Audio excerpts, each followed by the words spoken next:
Leyes de Newton. Un genio es alguien que descubre que la piedra que cae y la luna que no cae son uno y el mismo fenómeno. Ernesto Sábato, hablando de Isaac Newton. El 24 de diciembre de 1642, en Lincolnshire, Inglaterra, nació un bebé tan pequeño que, según su propia madre, podría caber en una taza de 1 litro. Nadie pensó que llegaría a ser uno de los hombres más grandes en la historia de la humanidad. A pesar de que su familia quería que fuera granjero como su padre, él prefirió los salones de clase. En la adolescencia comenzó a estudiar y escribir. Así llegó a ser el autor de una gran variedad de textos como la interpretación de la Biblia, alquimia y estudios ocultos, entre otros temas. Su nombre, Isaac Newton. En el siglo XVII, Europa vivió un despertar cultural en todas las disciplinas. En este sentido, Newton fue un hombre de su tiempo. Después del Renacimiento, Occidente se volvió un campo fértil para el desarrollo de las ciencias exactas, las humanidades, la religión y las artes. No era raro que los hombres cultos destacaran en todas las áreas al mismo tiempo. En la época de Newton, los hombres de conocimiento eran profundamente católicos y buscaban que su trabajo armonizara con los principios del cristianismo. Sin embargo, el control que tenía la Iglesia Católica sobre el conocimiento y la investigación ya no era absoluto como 2 siglos antes. Newton, en su tiempo, fue conocido como un hombre devoto, aunque con ideas propias con respecto al significado de Dios y los rituales religiosos. Además, tuvo éxito como investigador en diferentes áreas y también como político. Siempre fue un hombre de costumbres extrañas que se fueron acentuando con la edad. Fue miembro del Parlamento de Inglaterra durante varios años, y aunque durante todo ese tiempo solo levantó la mano para quejarse de la temperatura de la sala en que sesionaban, sus conocimientos de matemáticas le permitieron comprender las finanzas de su país.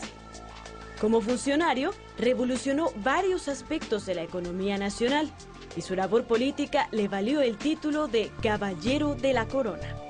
La gente cercana a él decía que nunca tuvo tiempo ni deseo de divertirse. Cuando murió, la autopsia indicó que su cerebro había sufrido daños por el mercurio que empleaba en sus experimentos de alquimia.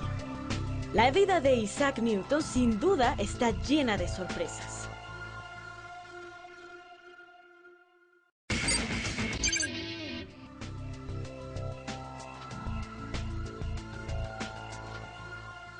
Sin embargo, Isaac Newton no es recordado por algunas de estas historias.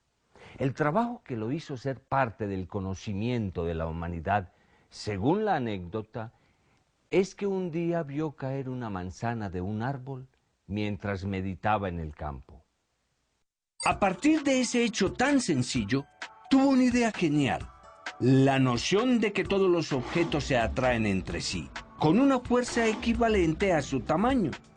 Este momento de Newton sirvió de inspiración para su obra, Principios Matemáticos de la Filosofía Natural. Aunque no fue automático, tardó 20 años en escribirlo. En esta obra, Newton planteó por primera vez las 3 leyes del movimiento sobre las que basaría el resto de sus teorías y la ley de la gravitación universal. Estas leyes representaron el comienzo de la ciencia física moderna y permitieron cambiar la concepción del mundo tal como lo conocemos ahora. La primera ley de Newton tiene que ver con un fenómeno físico: la inercia. Cualquier objeto tiende a permanecer en su mismo estado de movimiento si no hay nada que interfiera. Es decir, si está quieto, tenderá a permanecer igual, sin movimiento. Si se mueve, conservará su misma velocidad, es decir, la misma rapidez y dirección rectilínea, a menos que algo lo acelere o desacelere. Este principio ya había sido descrito años antes por Galileo Galilei en una forma más básica. Newton exploró sobre sus consecuencias y lo volvió más sistemático. Entre otras cosas, agregó que el movimiento rectilíneo uniforme es equivalente al reposo.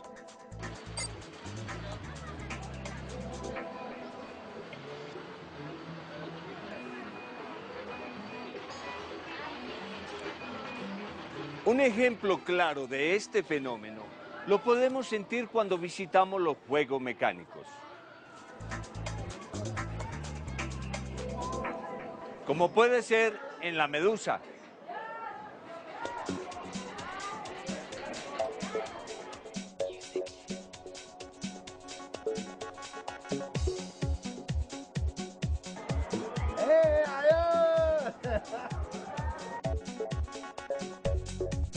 En la primera bajada del juego acumulamos gran velocidad en picada hacia el suelo.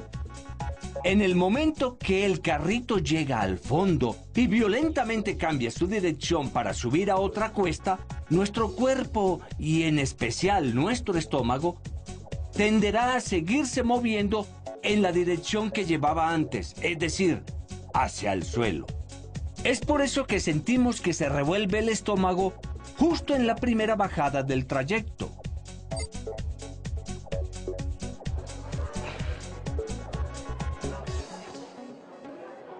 La razón por la que casi nunca observamos que los objetos están en línea recta sin cambiar su estado de movimiento es porque aquí en la Tierra nunca estamos aislados de otros objetos. La Tierra nos jala hacia su centro y el aire frena todo lo que se mueve. Además, en nuestro entorno hay objetos con los que interactuamos todo el tiempo y cambian nuestra mecánica. Por el contrario, en el espacio, lejos de cualquier planeta, se podría lanzar una pelota y ésta se iría viajando en línea recta por toda la eternidad, hasta que se encontrara con otro objeto que la hiciera cambiar su dirección o velocidad, para perderse en la inmensidad del universo. La fuerza es aquella acción del viento presente al frenar un paracaídas.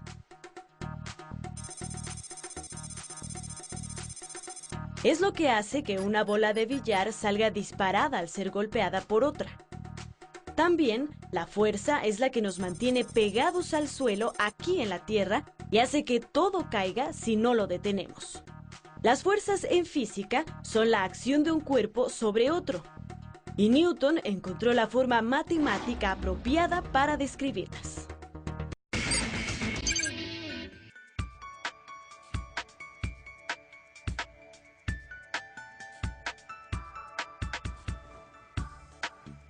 Moverse a velocidad constante significa que no haya cambios en nuestro estado de movimiento. Entonces, el cambio provocado por una fuerza tiene que significar un cambio en la velocidad, y un cambio en la velocidad es una aceleración. De esta forma es como la fuerza se relaciona con la aceleración. Para describir la relación entre la fuerza y la aceleración, necesitamos definir el concepto masa. La primera ley de Newton dice que todo objeto conservará su estado de movimiento a menos que una fuerza actúe sobre él para cambiar dicho estado. La inercia es algo que sucede a cada objeto, pero que no es igual para todos. Algunos objetos son más difíciles de mover que otros. Por ejemplo, podemos lanzar una pelota de tenis a lo largo de un patio sin ningún problema, pero no podemos hacer lo mismo con una bola de hierro. ¿Verdad que no es igual? Esta inercia, es decir, la dificultad para cambiar el estado de movimiento de un cuerpo, es mayor para objetos que poseen más masa, como la bola de hierro, y es menor la dificultad para los cuerpos que poseen menos masa, como la pelota de tenis.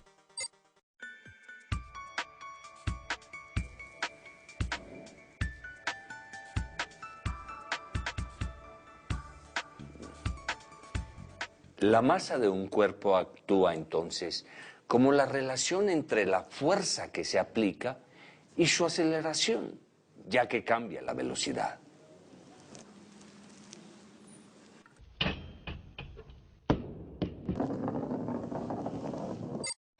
Newton lo expresó así: el cambio de movimiento es proporcional a la fuerza motriz impresa y ocurre según la línea recta a lo largo de la cual aquella fuerza se imprime. Esto se puede resumir con la siguiente ecuación: fuerza es igual a la masa multiplicada por la aceleración. La fuerza, entonces, es medida en unidades de masa por distancia entre tiempo al cuadrado, es decir, kilogramos por metros sobre segundo al cuadrado. Como resulta muy largo, a esta unidad se le nombró Newton. Esto es solo una de las muchas cosas que llevan el nombre del ilustre físico. Pensemos ahora en la fuerza con la que la Tierra nos atrae hacia su centro. La aceleración que se requiere para esta fuerza es provocada por la gravedad de la Tierra, por lo que se le llama aceleración gravitacional, y su símbolo es la G. Esta aceleración gravitacional es la misma para cualquier objeto cerca de la superficie terrestre, y la fuerza que le corresponde cambia solo de acuerdo con la masa. G tiene un valor estándar de 9.81 metros sobre segundo, cada segundo, o metros sobre segundo al cuadrado. Para realizar cálculos podemos considerar un valor redondeado a 9.8. La gravedad de la Tierra en realidad cambia con respecto a la distancia que nos encontremos de su centro.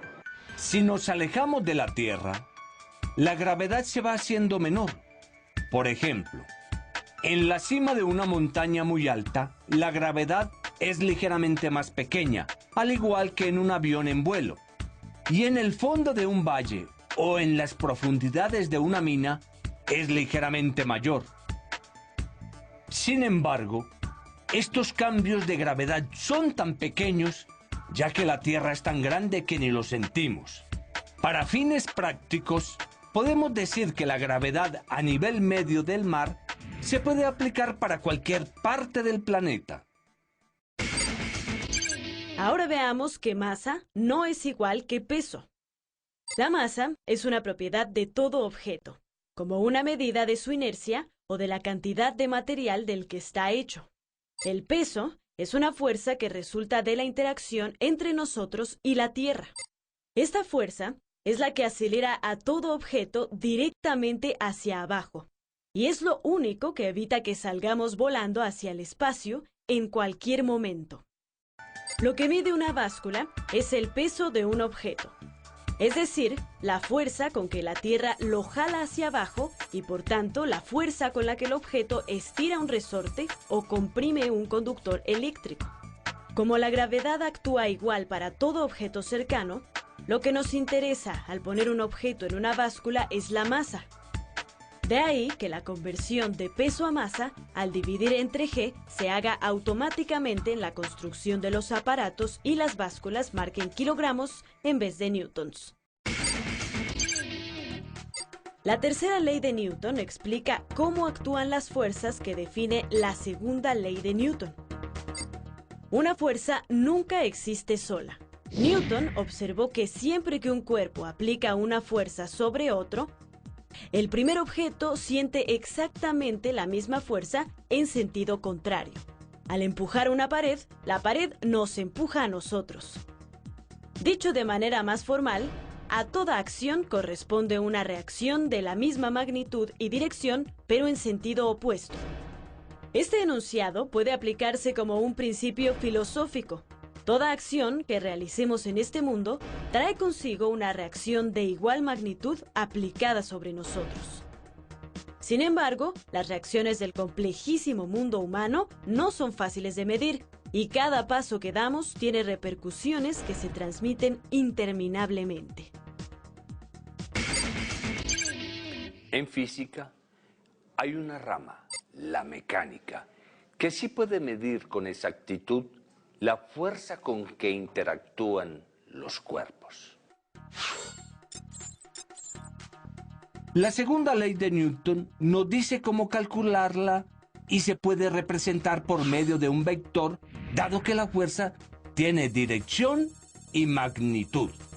En este caso, multiplicar el vector de la aceleración por la magnitud de la masa nos da como resultado la fuerza.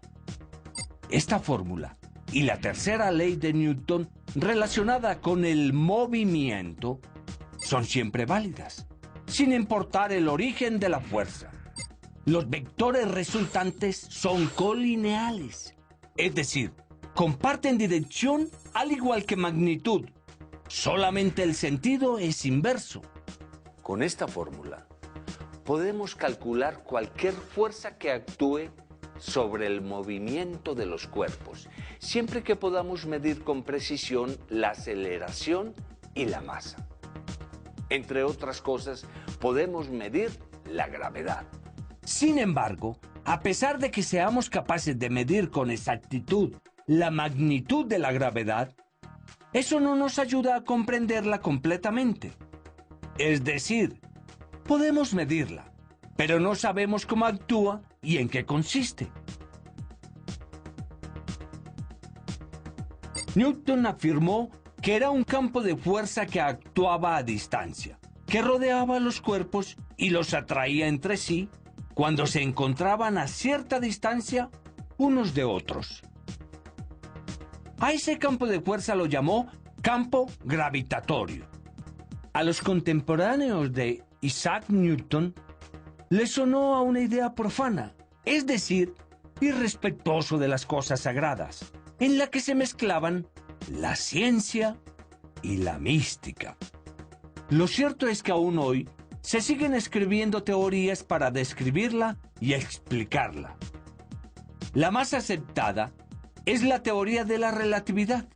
Según ella, la gravedad se debe a una deformación en el espacio y el paso del tiempo, provocada por la presencia de la masa. Cuando damos un paso para caminar, apoyamos el pie sobre el suelo, y el suelo nos devuelve la misma fuerza en sentido contrario y nos hace avanzar. Como vectores, las fuerzas resultantes de cualquier interacción son colineales, pues comparten dirección y su magnitud es exactamente la misma. La única diferencia entre acción y reacción es el sentido que tienen los vectores sobre la línea de acción, y los papeles pueden intercambiarse sin provocar cambio alguno. Como resultado de sus investigaciones, Newton formuló la teoría de la gravitación universal. Por medio de ella, entre otras muchas cosas, se puede explicar que nos mantengamos atados a la superficie del planeta, que la Luna gire en torno a la Tierra y que ésta gire en torno al Sol, al igual que el resto de los planetas. De acuerdo con esto, la Tierra atrae a la Luna, pero también ésta ejerce su fuerza sobre la Tierra, atrayéndola. De la misma forma, la Tierra también atrae al Sol, tanto como éste ejerce su fuerza de gravedad sobre ella. De hecho, todos los cuerpos ejercen la fuerza gravitatoria entre sí. Incluso, cada uno de nosotros ejerce su fuerza de gravedad sobre la Tierra. Solo que la diferencia de masa entre una persona y el planeta hace que la fuerza que actúa sobre la Tierra sea casi inexistente. La gravitación universal se puede explicar matemáticamente como sigue. Por ejemplo, si tenemos dos cuerpos con una masa de magnitud cualquiera, m1 y m2, los cuales se encuentran a una cierta distancia entre sí, indicada por la letra R, entonces la fuerza de gravedad se puede obtener al dividir el producto de la masa 1 y la masa 2 entre el valor de R al cuadrado. Y el resultado se multiplica por el valor de la constante de gravitación universal, que es de 6.67 por 10 a la menos 11 newtons por metro cuadrado sobre kilogramo cuadrado. Esa constante se indica por medio de una G mayúscula. Multiplicar por 10 a la menos 11 significa recorrer el punto decimal 10 lugares a la izquierda, agregando un 0 cada vez después del primer 6. La fuerza es igual a masa por aceleración. Entonces, ¿en dónde queda la aceleración en esta ecuación? En la superficie de la Tierra, la gravedad actúa sobre los cuerpos a una distancia r de su centro. La aceleración de esta fuerza de gravedad es igual a la masa de la Tierra entre el valor de r al cuadrado, multiplicado por la constante de gravitación universal. El resultado se expresa en unidades de metros sobre segundo al cuadrado. El resultado de la aceleración, calculada con base en la distancia r, que es el radio medio de la Tierra y que debe ser igual o casi igual a la g minúscula que conocemos, con un valor aproximado de 9.8. Como vimos al principio, la obra de Newton fue mucho más amplia. Pero nada tuvo tanto impacto en nuestra vida como sus investigaciones en física. De hecho, podríamos decir que es el autor de una buena parte de la forma en que actualmente vemos al mundo.